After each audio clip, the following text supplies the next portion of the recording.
Le journaliste franco-irlandais Pierre Zakrzewski tué près de Kiev.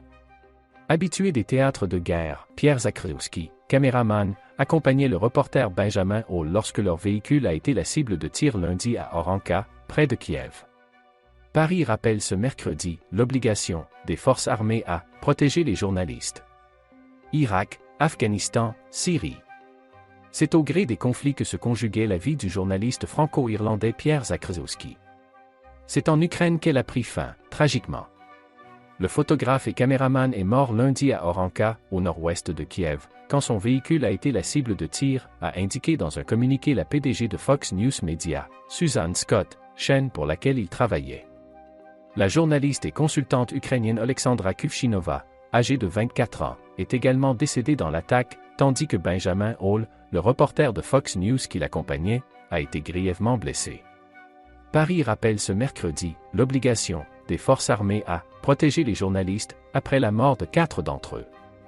Je rappelle l'obligation qui incombe aux forces armées de protéger les journalistes conformément au droit humanitaire international et je condamne avec la plus grande fermeté toute action qui les prend pour cible, a lancé le chef de la diplomatie française, Jean-Yves Le Drian. Âgé de 55 ans, Pierre Zakrzewski, né d'une mère française et d'un père polonais, a grandi en Irlande. Il était marié et vivait à Londres. Mais happé par sa vocation, celle de rendre compte des guerres et de leurs atrocités, il restait rarement plus de 2 mois par an dans la capitale anglaise. Il a couvert la plupart des conflits violents dans le monde pendant plus de 30 ans. Il se trouvait en Ukraine dès le mois de février, au tout début des tensions, confie au Parisien Valentin, son cousin français. Une expérience des théâtres de guerre qui ne le rendait pas moins humble et altruiste. Il était tellement humain, se remémore Valentin. Il y a encore quelques jours, sur notre groupe WhatsApp familial, il nous avait envoyé une photo d'un enfant que lui et ses collègues avaient retrouvé près de décombres. Sans nouvelles de ses parents, il l'avait amené dans un orphelinat. Un humanisme érigé en sacerdoce pour le journaliste reporté d'images récompensé en décembre dernier par Fox News et désigné « héros méconnu » pour avoir joué un rôle clé dans l'évacuation de pigistes afghans et de leurs familles après le retrait américain du pays. Absorbé par son métier, Pierre Zakrzewski trouvait néanmoins toujours le temps de se rendre en France pour garder un lien avec ses origines maternelles et ses proches de ce côté-ci de la Manche. Il était très impliqué dans la vie de famille. On se retrouvait tous les 15 août dans notre maison, dans le Loiret.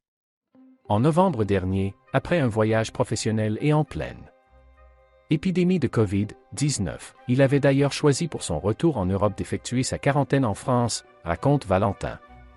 Après 30 ans de pérégrination, ce baroudeur de l'information avait donc plusieurs ports d'attache. Mais pas question de rentrer chez lui avant d'avoir accompli son devoir d'informer. Et l'Ukraine, malgré les risques encourus, ne faisait pas exception. Honnêtement, je ne veux pas lâcher ce pays. J'ai la responsabilité de rester, écrivait Pierre Zakrzewski à ses proches il y a encore quelques jours. Un engagement qui lui aura coûté la vie. Depuis le début de l'invasion russe en Ukraine le 24 février, au moins 5 journalistes sont morts. L'Américain Brent Renaud a été tué par balle dimanche dans la banlieue nord-ouest de Kiev. Avant Alexandra Kuvshinova, le journaliste ukrainien Evgeny Sakoun a été tué dans le bombardement de la tour de télévision à Kiev et son confrère Viktor Doudar a péri pendant des combats près de Mykolaïv, sud, selon les autorités ukrainiennes qui ont aussi dénombré plus de 30 blessés parmi les membres de la presse couvrant le conflit.